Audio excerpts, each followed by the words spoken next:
We have two presenters, Hune Margulies, did I get that right? Who is an academic, poet, philosopher. He's written many books and he'll be talking about one of his books today. And Sumant Batra, who's a public figure and Lit Fest organizer.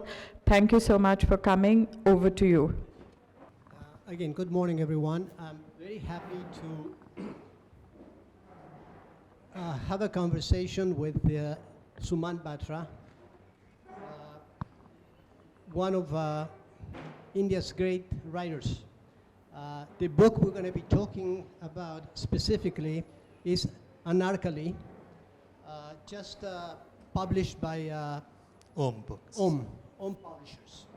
And I will open the session a little bit later for some questions from the audience. But in the beginning, I will ask, please, Sumant to read a portion of his book for us. And then I will ask some questions related to the book and to the contents of the book. And you will be probably as fascinated as I am with the contents, with the way of writing, with the myth, and with the way that Sumant has actually built with the myth.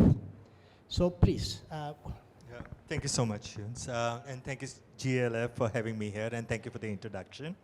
I'll read a very, very short excerpt from the book, which is towards the last of the chapter, but is something which I believe is something which is expected, but if you'll turn the page after that, it turns out to be not what you were really expecting where I ended.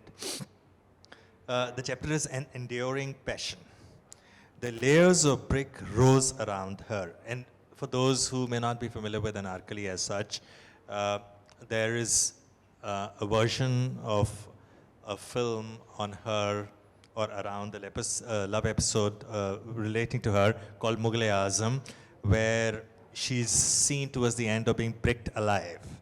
And of course, there's this play by Imtiaz Ali Taj, written in the early 1920s, where also she's shown to have been or bricked alive. So this is something around that, and that's why this version. The layers of brick rose around her. Nadira wrestled with fear, sorrow, grief, and rebellion, the loss of her dreams, her aspirations, and her love. But even in the face of such overwhelming despair, she remained dignified, defiant. Her spirit refused to be extinguished. She conjured every ounce of courage she possessed, declining to let her captors get the satisfaction of witnessing her defeat. She looked at the walls enclosing her as physical representations of the barriers to prevent her from embracing the love she so fiercely held. She was more than just a woman entombed. She was a symbol of resilience, challenging the very foundations of power and authority that sought to silence her. Reconciled to her destiny, Nadira contemplated the darkness that awaited. She thought of the world beyond the confines of her earthly existence. She wondered if she would meet her father in the other world. A sense of anxiety engulfed her. Would he judge her for what she has done? Her decision to sacrifice her love and for putting the lives of her family at risk? Will he be disappointed with her for jeopardizing the family honor or be proud for upholding the dignity of a Pathan? His opinion was all she ever cared for growing up as a child in Kabul. She closed her eyes in that moment of deep reflection. She saw her father appear before her eyes, looking at her reassuringly. Her thoughts traveled to her home in Kabul. Memories from her childhood flashed before her. The way her grandfather placed both his hands palm down on her head to bless her. Her father's affectionate embrace. The caring gaze of her mother. How her grandmother scolded her lovingly. The way Suraya intimated her in every manner. It was as if the gods were trying to lift her spirit and cheer her up, to enable her to welcome the impending death in some special and mystical way. She felt a sense of gratitude overcome her. The two masons worked fast to complete their unpleasant task. The walls had grown rapidly. reaching the level of her eyes. She realized that it was only a matter of few minutes before the next layer of bricks was placed and she would never again see the light of the day. She tried to raise her hands in prayer but could not. She said a prayer for her mother and Suraya. She thought of Salim. Takliya. She heard a roar that sounded like the voice of the emperor. A pair of eyes looked at her from the gap in the wall. He spoke, this time softly, in a tone that was of a father, not the emperor of Hindustan. I will skip some part of it because I don't want to reveal what ultimately the end is, but we'll just read the last 4-5 lines. The masons resumed their work. They placed the last layer of bricks engulfing the enclosure in darkness. Nadra thought of Salim. He appeared before her eyes. She saw him standing at a distance looking at her. His eyes had the same passion which made her want to drown in them. He wanted to come forward and hold her, but he could not move. It was as if he was held by some invisible shackles. She saw the shackles change shape, rapidly turning into faces and objects that appeared and faded. She saw Akbar, Gulbadan, and many others who did not recognize holding him back. She saw the lofty image of the throne of Hindustan tied to his feet. She saw him fighting to wriggle out of the worldly manacles that held him back from taking her into his arms. He kicked and thrashed to free himself and reach her. She found his image turn hazy as her brain gasped for air. Suddenly everything turned dark and she could no longer see him. She battled with the darkness to get another glimpse of her lover. She clutched on to each fading breath till she had no strength left. She drifted into the darkest of darkness. Thank you. Thank you. Thank you.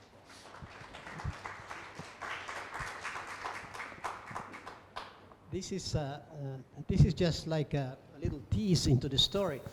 Is everyone familiar with the story of Anarkali? You know what it refers to, correct? Okay. So I want to ask Sumant why. Sumant, you as an author, also as a man of business in the professions, as a illustrious attorney, why did you get interested personally in the subject of Anarkali? So there are two reasons. One, which sort of probably planted the seed, and the other which led to the provocation or immediate provocation. And I'll tell both the reasons very, very briefly. So my family has this house in the mountains in the Himalayas, 7,500 feet above Selvan, a summer house we built many, many years ago. About in 2011, I took a sabbatical, stayed in the Himalayas for 5 years to convert that summer house into a boutique hotel. And in order to add some rooms, we had added another new building. And then, it looked very odd, the new and the old, the heritage and the contemporary.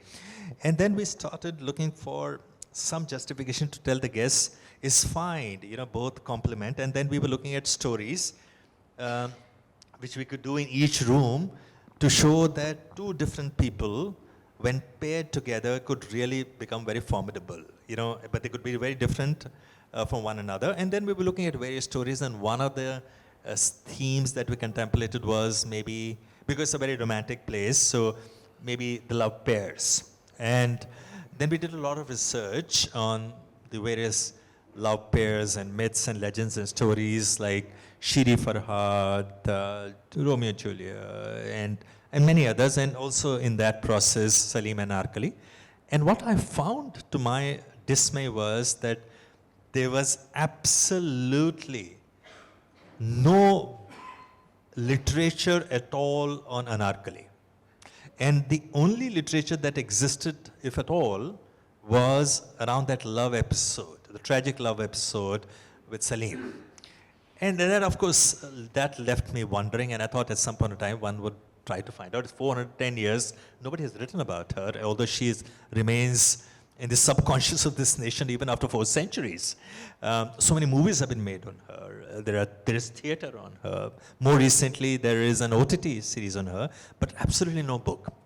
The second, the immediate provocation was that in one of my trips to Fatehpur Sikri, one of these tour guides showed that door that lies locked all the time, and when asked, he would say, oh, this was the door through which she was allowed to escape. She was never bricked alive, and she ended up in Delhi, and from there she went to Lahore, and that is how it is. And then I told this fellow, is there any evidence of the fact that she existed or that she actually was allowed to escape?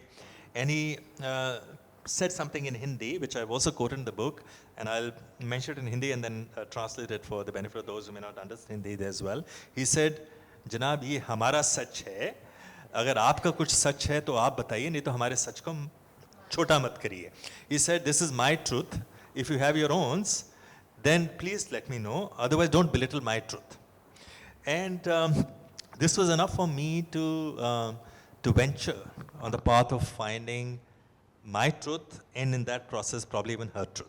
So that was the real reason, if I may say. And I've mentioned that in the book as well. Well, that's really very interesting, because Anarkali, we don't know if it is a myth or if it isn't.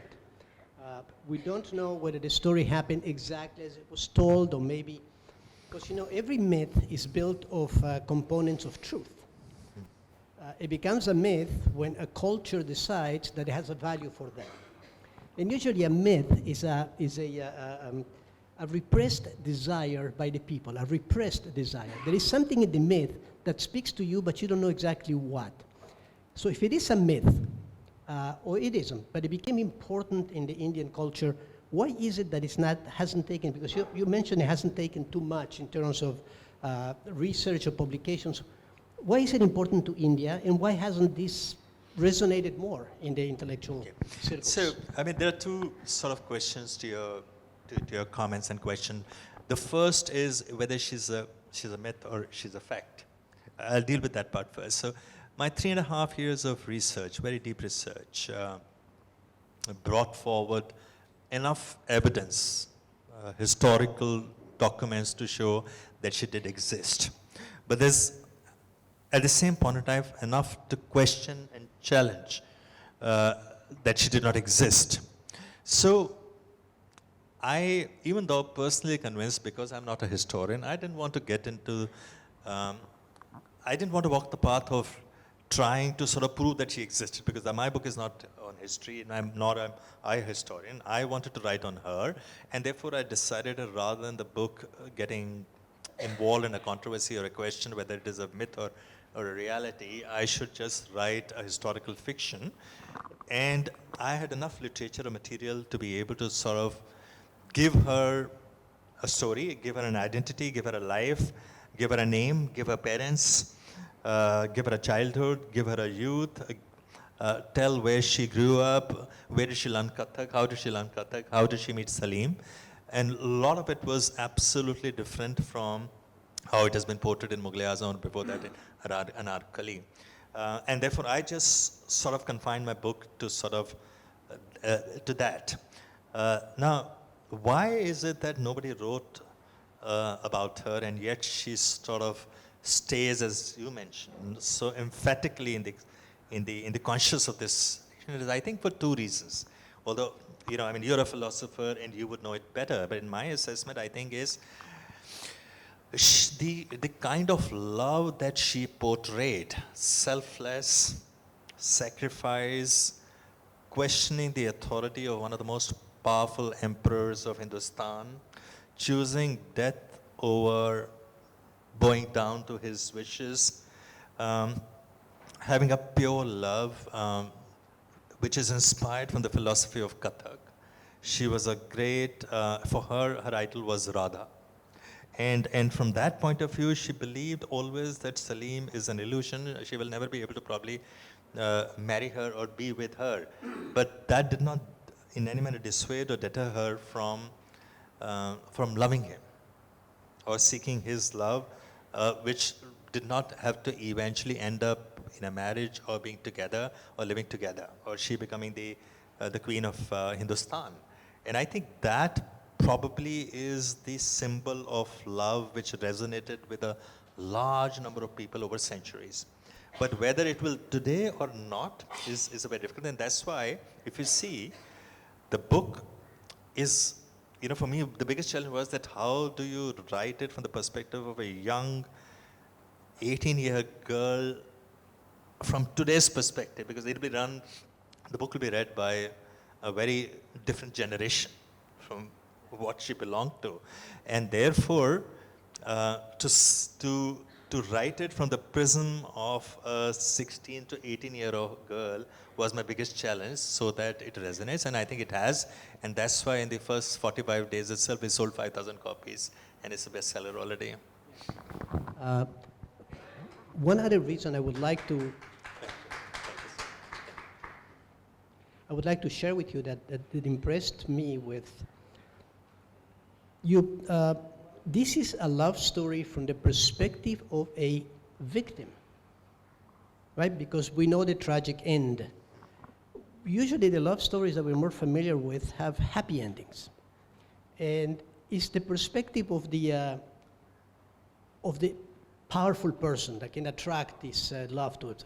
In this story, what we see is that she comes from a background, she's a slave girl after all, and she manages to get herself into the eyes of a prince and end very tragically, which means that there is a little bit of a tragedy that we always fear when we talk about love. Love always comes with some element of tragedy to it, as the great Nietzsche used to say. So I think that this also is part, hello? It's part of the appeal in the story. So I would like to ask you, in that regard, you speak of Islam in the story, because this is a Mughal emperor and so forth. You speak about it very lovingly, because you speak about the dance, for instance. I'd like you, if you could, explain to us, Islam does not approve of dance, except for the Sufi or the Alevis. They frown upon dance, but you speak of this as the movements and the waves of Islamic dance. Can you expand on that a bit? Sure. So, just one comment before I come to the because there are 4 dance episodes in the book, and that were my biggest challenge, because I don't know Kathak, and to be able to describe those very powerful 4 dances for the readers to be able to imagine them was my biggest challenge. But before I come to that, one thing which I was very convinced, and you mentioned that, this is actually written from her perspective, was that I was very convinced after when I started writing the book that this book has to be not about that tragic love episode. Enough has been written about her. This book is about her.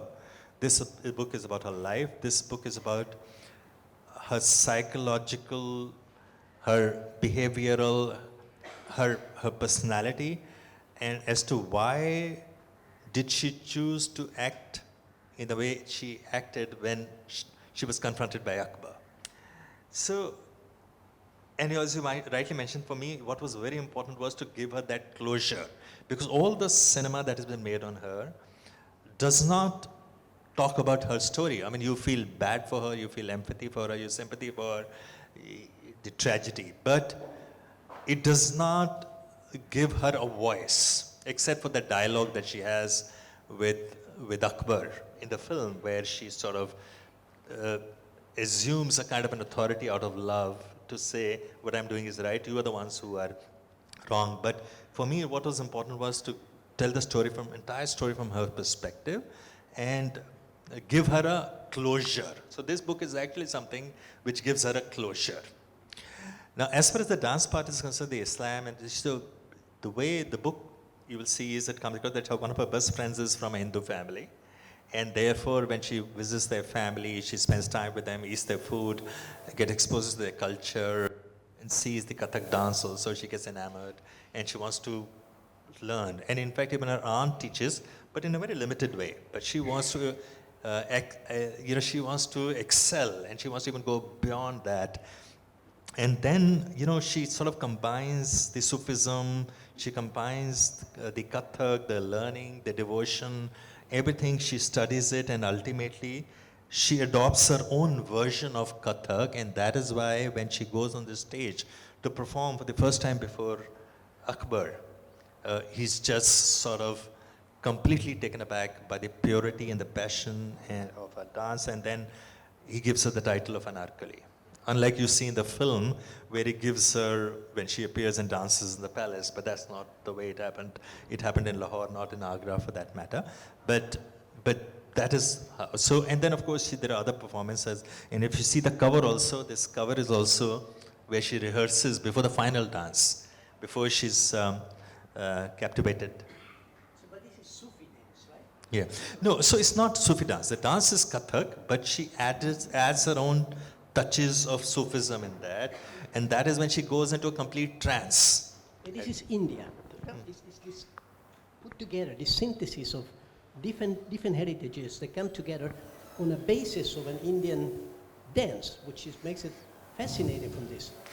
Well, it's just because if you see the times of Akbar himself was someone, as you know, very enamored by various other faiths, and he had his own Deen-e-Ilahi, which meant that he had actually wanted to know world faith, and he encouraged all kinds of faiths and beliefs to flourish, and therefore those people, there are very many institutions that had come up, and there was a lot more liberal ecosystem at that time, which means that you could get exposed to different art forms, different ways of life, without somebody questioning you that why are you doing this?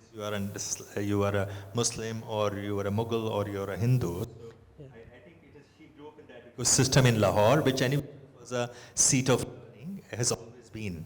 So you're right about the fact that the king patronized, in sense, Deepavali and many different Hindu holidays, as well as the Nawaz and the birth. He was in favor of all of that. He wanted to keep all of those religions, all of these cultures alive within his empire. So, which brings me to this question. Of course, she was a slave girl, and many of the people working for the king were slaves, in a sense. In our culture, that is obviously at this point, for most of us, I hope, it's something that is not acceptable. But the issue of migration, she came from Lahore. In Afghanistan, in Afghanistan, she had this cultural life. In Lahore, she feels she's much more limited. Can you deal with the issue of cultural migration? I know it's a little bit wider than the story, but it touches on the story. She didn't like it initially. She had to bring herself to like this place. So, I mean, obviously, because she was just 14 years, in fact, even probably 12 years when she came.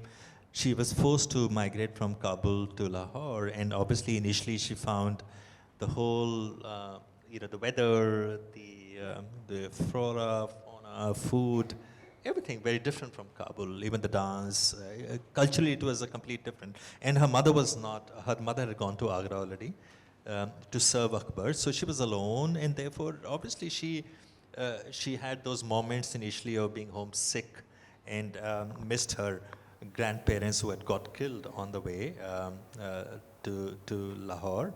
So there were many mixed feelings, but gradually she started finding her feet in Lahore, and because of the rich culture that Lahore offered, and she was very inclined towards culture, towards art, towards reading, towards poetry, and therefore she was able to go to library, and she was able to meet people who would tell her about the local culture, and therefore Lahore started to grow on her gradually. So before I open for questions, one more myth or reality. There is a tomb, a mausoleum right there in Lahore, Anarkali, that supposedly she's entombed over there. And there's a beautiful poem on top written that it was. They think that Salim wrote it, saying, "If I could only see the face of my beloved, God will be my greatest reward until reincarnation." Until a few years later, till a few years after death, yeah. Some scholars have said that this is a poem written by somebody else in the 13th century, and Salim probably copied it, or is part of the construction of a myth. What is your view on that? Well, it's hard for me. As I said, I'm not a historian, so I've not really ventured that path at all. What I do know, as a matter of fact, is that there is adequate documentation to show that she existed, and there were deep intimacy between him and her. One of the ways to conclude why she completely disappears in the account of Jahangir, because he had himself written his own biography, as we know, and also, of course, his father's biography. There's no mention of her at all. And my assessment of that would be because Salim, when he was ruling, we all know, history tells us that he was an opium addict. He was a weak administrator. He paid very little attention to the administration. And it was actually Noor Jahan, his queen, who was ruling by proxy. And she would be the one, I would have thought, made sure that in his biography there is enough editing done to ensure that there was no reference to his love for her, and the entire focus remains on her. I mean, I think that is how it would happen even today. I mean, I don't want to give examples, but we also know that today, an autobiography or biography of a very eminent film actor that was written very close to just before his demise, and a lot of people said that this was actually completely edited by his wife, and therefore some of the references to the earlier love stories or his his odd relationship with his wife were completely taken off before the book was sent for publication. So I would not be surprised that something like this would have happened even at that point of time. Why would Noor Jahan allow her to appear as someone who was very dear to him in his own autobiography that ways? So this is how it is. Now, as far as the poetry is concerned, you'd be surprised that even though, of course, one may not be able to say with certain amount of conviction or certainty that that poem that is written there on the tomb inscribed is whether something which Salim wrote or was written for Anarkali. That's hard to prove, obviously. But what you'll be surprised is there are enough poems written on her and about their love by even Indian historians. Yes, and those have, and I was quite surprised, there are 4 theses on Anarkali, 4 theses written, 2 in UK, 2 in America on Anarkali.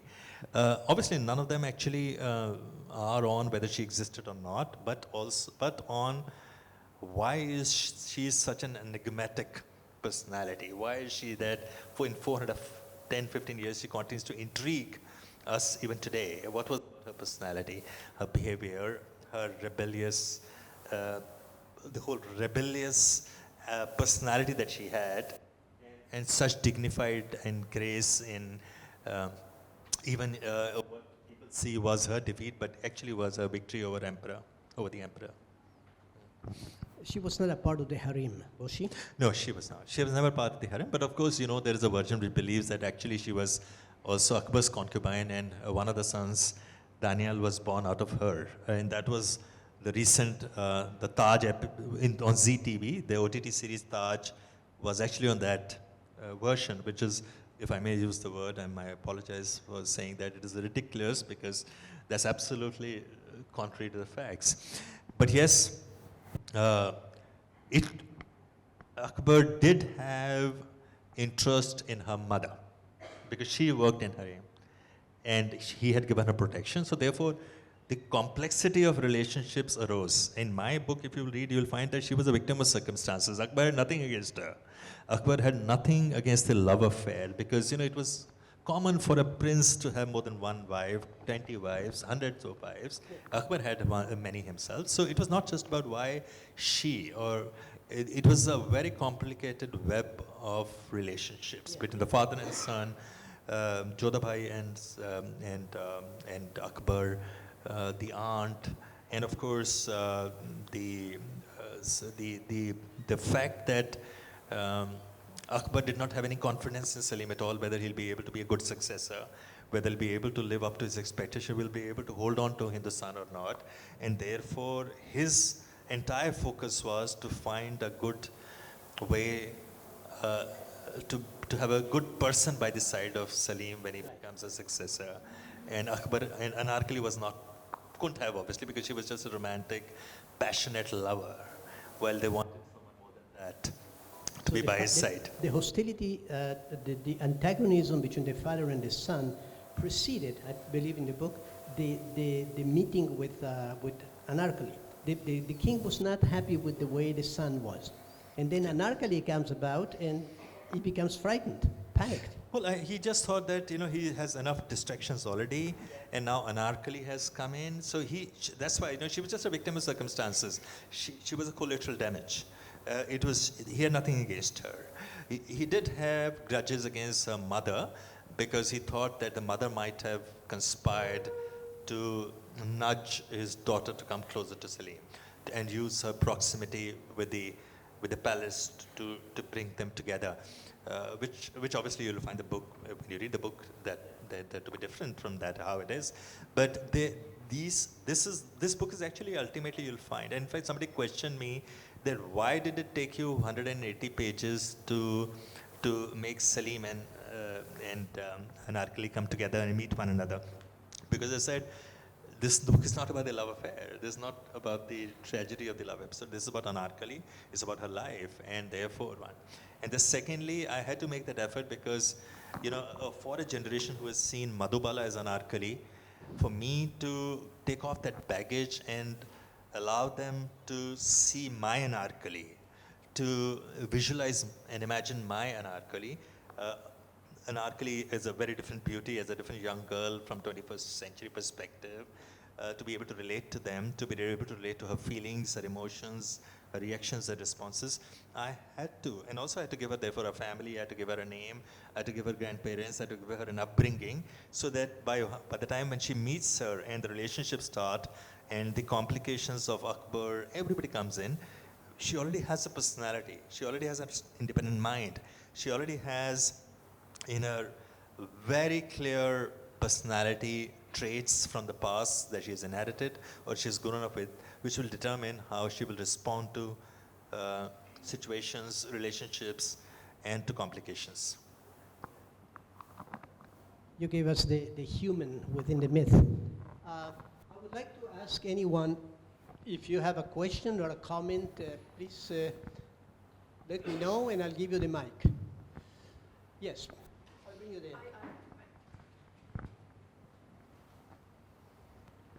I have two reflections and I'd like your comment.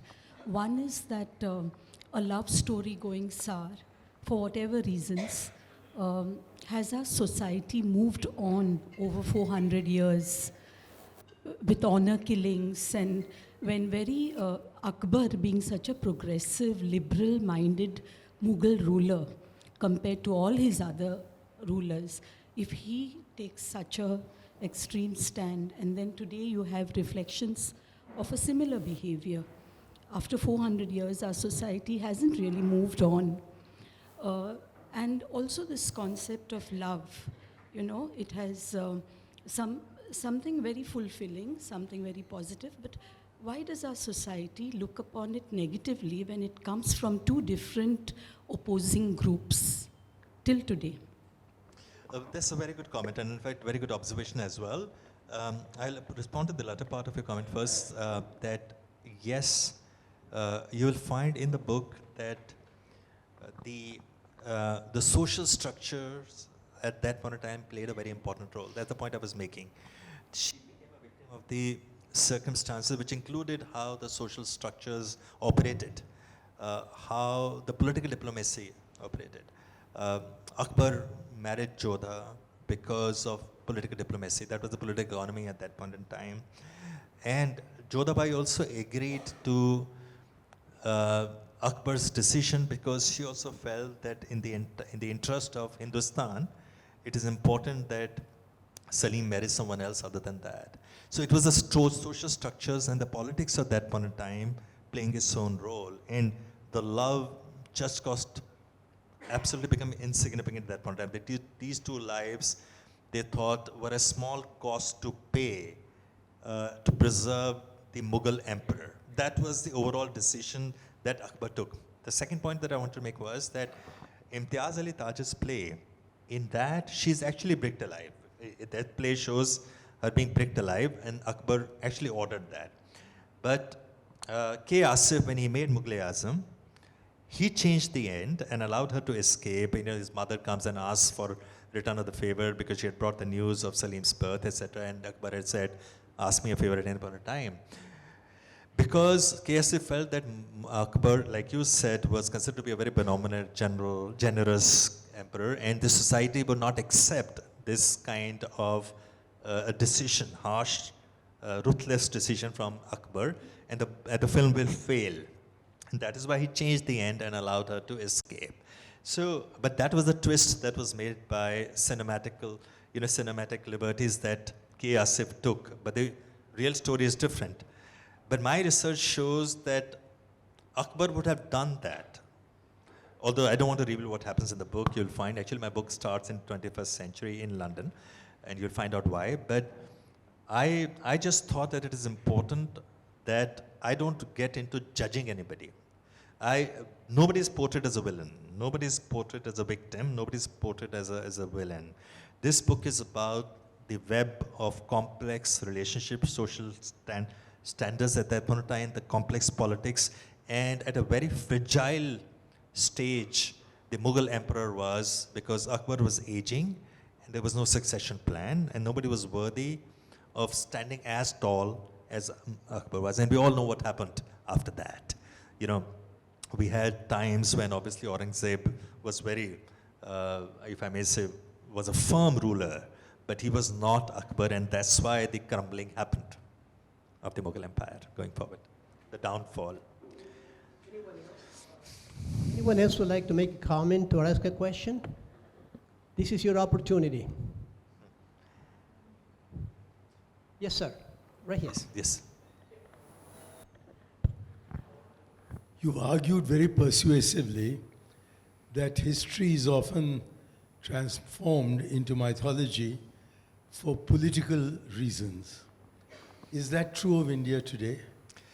Well, we all, you know it better than I, sir, what we are seeing. We know when history is written at a particular point in time, those who write are writing with the perspective that this will be written a few years down the line, and that is how it should be read. It may have been written in the past that way, sir, even in the recent past.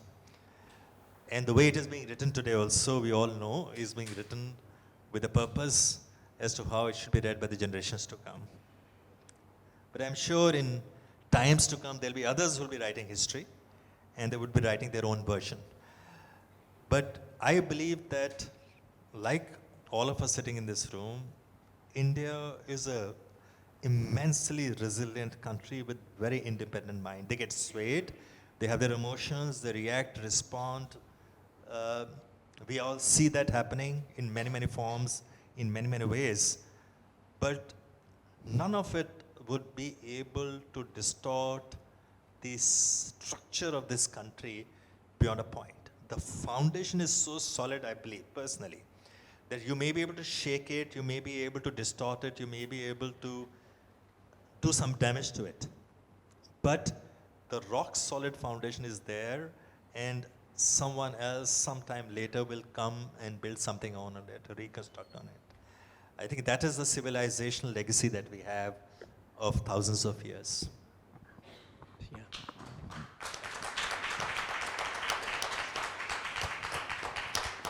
And to some extent, that is the importance of myths.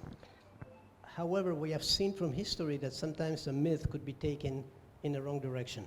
But I'm very reassured about the words you said about India's rock-solid foundation. In that sense, this book is an immense contribution to that. By the way it's written, by the contents of it, and especially for what you said, it's not about the tragedy, it's about her life. It's not about what happened at the end, it's that she was a person, she had a life. You created it for her. And she's called a pomegranate, right? That's the name. Yeah, that's right. Yeah. And I don't want to interrupt you on this, It's a beautiful name. Yeah, thank you. I mean, and you will have to see the end, the last two chapters, the epilogue to read the real story, what happens, because that's, I think, is something why it has resonated with the people so far. It is not as tragic an end as you will see. But I just wanted to make one more comment as an add-on to what I said, the beauty of India. You know, I'm a Hindu, as the name itself suggests.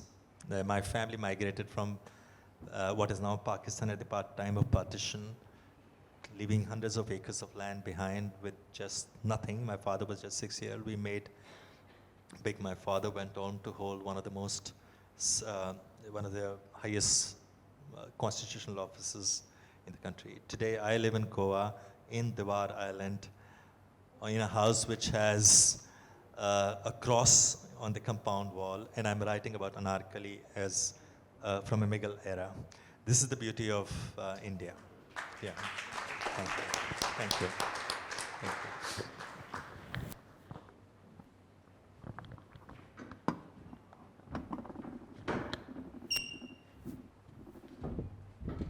Thank you so much for that, Sumant and Hune. I'm sure we're all inspired to read Anarkali now. Thank you for this session. Thank you everyone for coming. In 5 minutes, we will start the next session.